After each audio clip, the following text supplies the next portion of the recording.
Man, I know Meatloaf said he'd do anything for love, but even he wouldn't do that.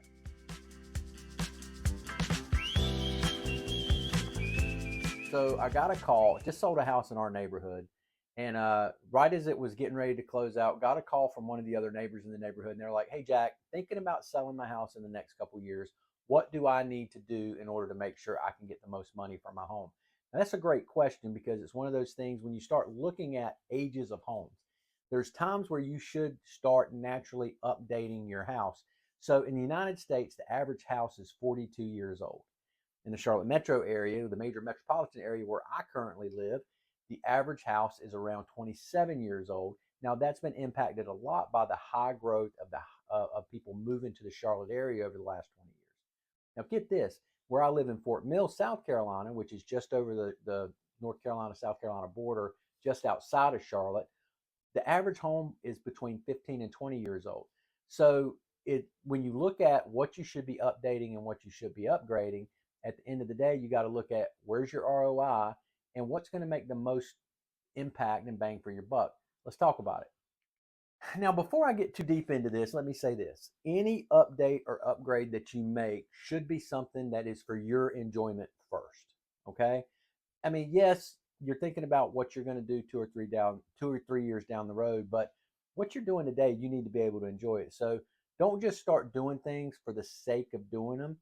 But if you're going to do something, make sure you can enjoy doing it because I don't know that I would dip into my equity and do something that I can't get anything out of. Just my 2 cents worth.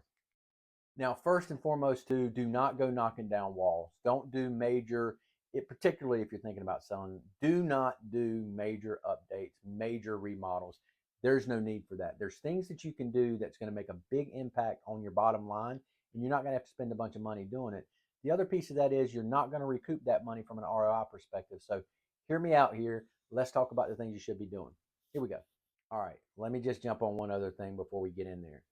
So between 2005 and 2015, a lot of houses that were built were not built with the updated standards of the time, right? So let's talk about what builder grade means. Builder grade basically means these are the standard options that came in a house. So if it's a little bit of an upgrade, maybe you had the stone installed instead of the laminate. Maybe the bathroom has a double vanity with 2 sinks instead of one. These are builder grade options. You know what builder grade is. It doesn't mean that it's bad. It just means that people are going to look at it and they're going to have opinions. So at the end of the day, if you have builder grade options, the things that we're talking about doing are going to help enhance those options. So let's get into it. So the number one place in our house is our kitchen. And I got 3 words that I believe and I will die on this hill is kitchen sell houses. So when people come in, the last thing that you want them to do is walk into the kitchen and start looking around and mentally start checking all the things that they're going to have to do right when they walk in. Now, chances are there's going to be things they want to do anyway because everybody wants to make the house their own. But let's talk about the things that you can do leading up to your sale in 2 to 3 years that's going to make a huge impact in the kitchen. So let's talk about cabinets. All right. So here's what we know.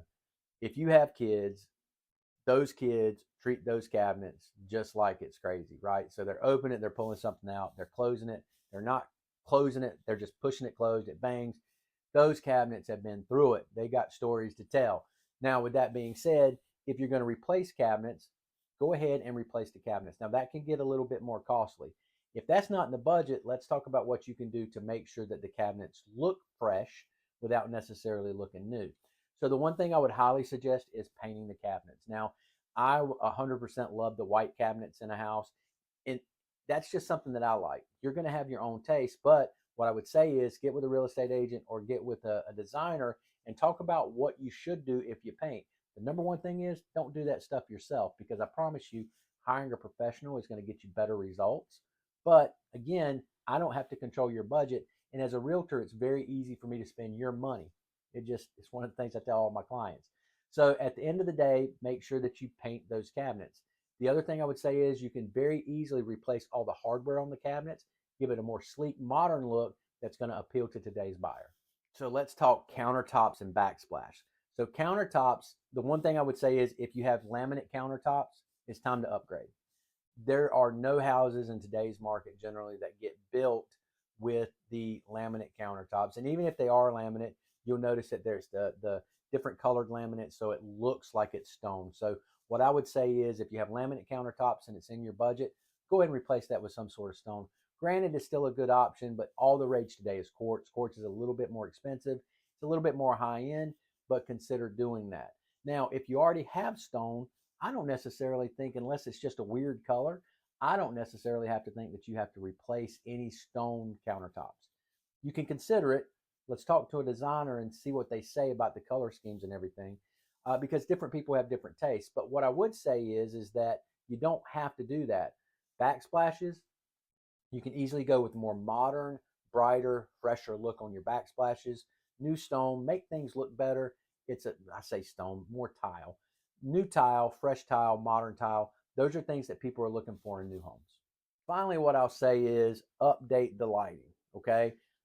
A lot of times we have standard lighting that are in houses. You have little pendant lights and things like that. Lighting is fairly inexpensive. When we moved into our home, we updated all the lighting downstairs specifically, and we took out standard pendant lights, put in more modern looks that you can do. These lighting fixtures, you can get them between $100, $150 each, and you can just change the way the room looks completely. And that's what you want to do. You can go from looking really standard to really high end with a lighting change. So to wrap kitchens up, buyers are looking for bright, they're looking for updated, they're looking for something that they can see themselves and their family gathering around and spending time in. So number one room in the house, going to be the biggest bang for your buck from an ROI standpoint, getting that kitchen. Second room in the house that sells your house, bathrooms, particularly the primary suite. At the end of the day, you want to modernize the primary suite because people within the kitchen, they're looking for family time, they're looking for gathering places. When they're in the primary suite or the bathroom, they're really looking for privacy, right? They're looking for the oasis. They're looking for being able to go in there and relax a little bit. So what you do in there is important. Take a look at the vanities. How beat up are they? Do you have stone tops or are they laminate tops? Is it kind of beat up? Is the colors a little off? Are the drawers coming apart? Is it builder grade? Now, again, you can replace those. Vanities are fairly inexpensive, but we can also go in and paint those, and that makes a big difference. So think about updating the fixtures, updating the vanity, and making it look more fresh and more modern. Frameless shower glass, modern tile, modern faucets equals instant wow. Those are the things that people are walking into that primary bathroom and they're expecting today. They want that stuff to pop. When you go and you look at new construction, they spend a lot of time and a lot of meticulous time making sure that that looks fresh, it looks bright, it looks inviting. So make some considerations when it comes to that if you have the budget for it. So one of the updates that my wife and I talk about all the time is getting rid of the garden tub. And at the end of the day, we do not use, since our little ones are much older now, we don't use that garden tub at all for us. Sometimes the little one wants a bath in there, but we have another bathtub in the house. So we would never take out all the bathtubs, but consider taking out the bathtub in the master or in the primary suite and extend your shower out if you're going to do anything in there. It's not required. Okay. But consider doing it because that's what a lot of high end homes are doing these days. It'll make an immediate impact. So, with that being said, if you're working on more of a budget, take that garden tub. You can go and reglaze the tub, have it reglazed. It's pennies on the dollar from that type of upgrade, and it's going to make that tub look brand new. So, the next thing is all about paint. Now, if you have a lot of times people like to go bold. They like, well, I want to paint this wall black because if I paint this wall black, I put the TV there, it makes a big impact. So there's things that you may or may not have done that makes perfect sense for you. It doesn't necessarily make perfect sense for the person that's going to be buying down the road. So my suggestion is always going to be neutral that paint up. Grayish, soft white, maybe even a eggshell or taupe. Those are things that you can go in and those are colors that you can use to paint your house. It's going to give it a fresh, neutral look.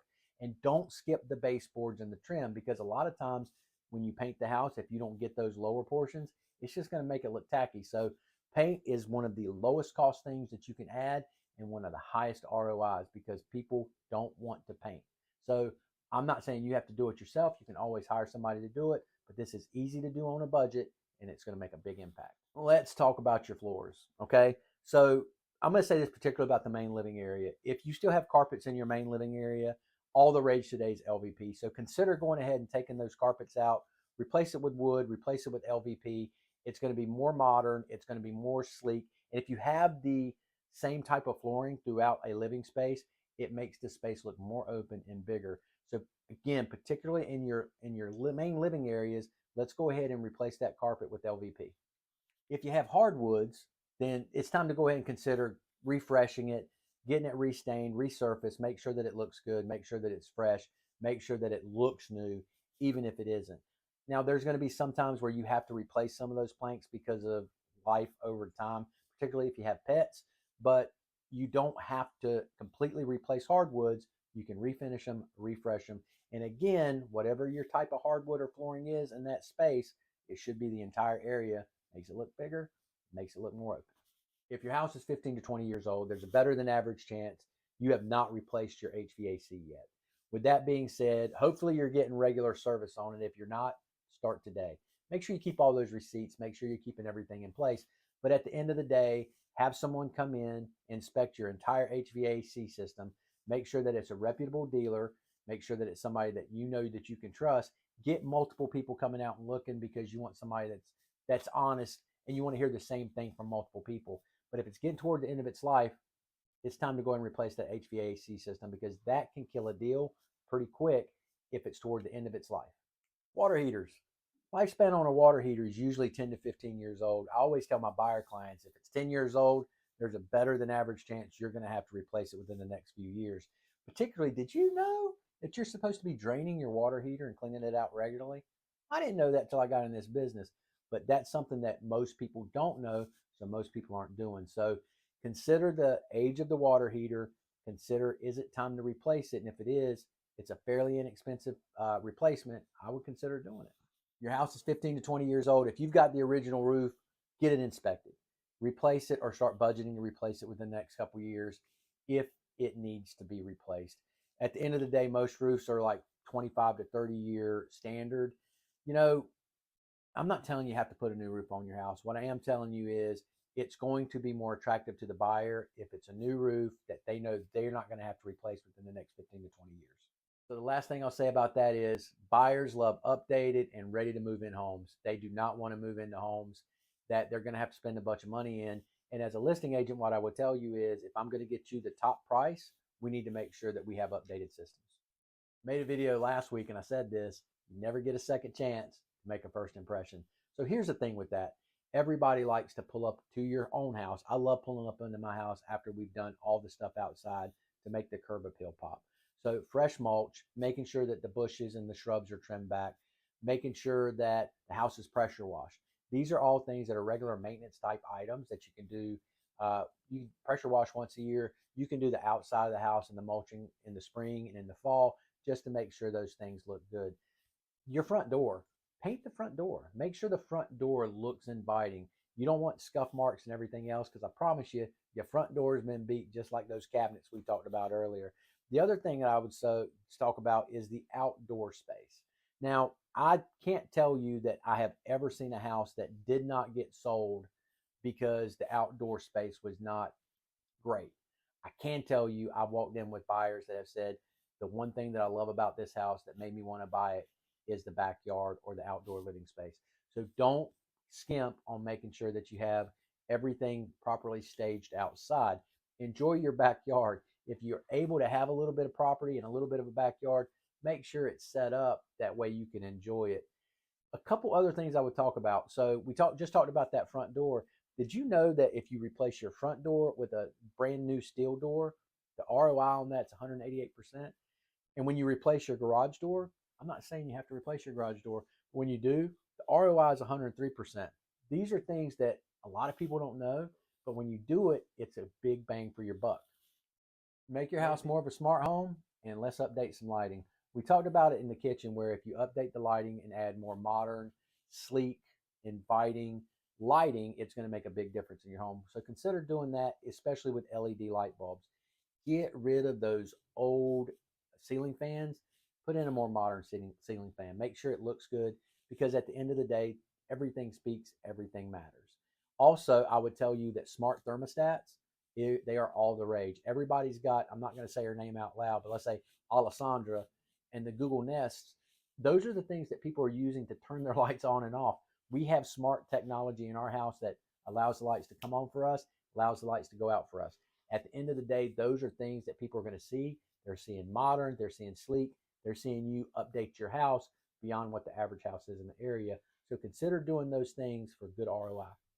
So those are the things that you should do that's going to bring you good ROI. I'm going to tell you the two things that you should absolutely not do, because if you do, it is going to kill you. Well, not literally.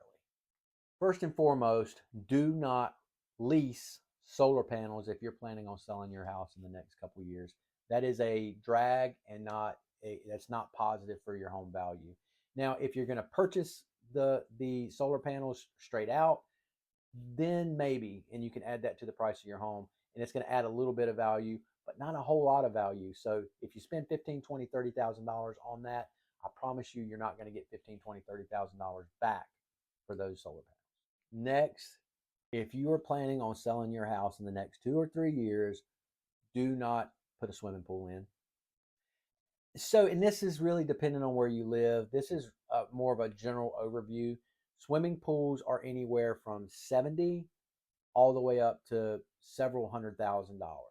You are not going to recoup your investment. I'm going to repeat that. You're not going to recoup your investment. If you're going to live in the house, you want to add a pool, by all means, add a pool. If you plan on not living in the house more than a while, 10 years, I would absolutely not put a pool in. You will not see your ROI back on that. And at the end of the day, pools are hit and miss with customers, with buyers. Some buyers love them, some buyers hate them. There's not a universal kind of in the middle kind of people on those. Just saying. So now our video is going to come to an end. I hope you got a little bit out of what we do today. At the end of the day, what I want to do is be able to give you information that you can use that's going to help you on your real estate journey. Now, if you live local to the Charlotte area and you'd like someone to come by and take a look at your house, give you some tips, give you some things that we think you should do in order to get your house prepared to sell within the next 12 to 24 months, 36 months, we're happy to do that.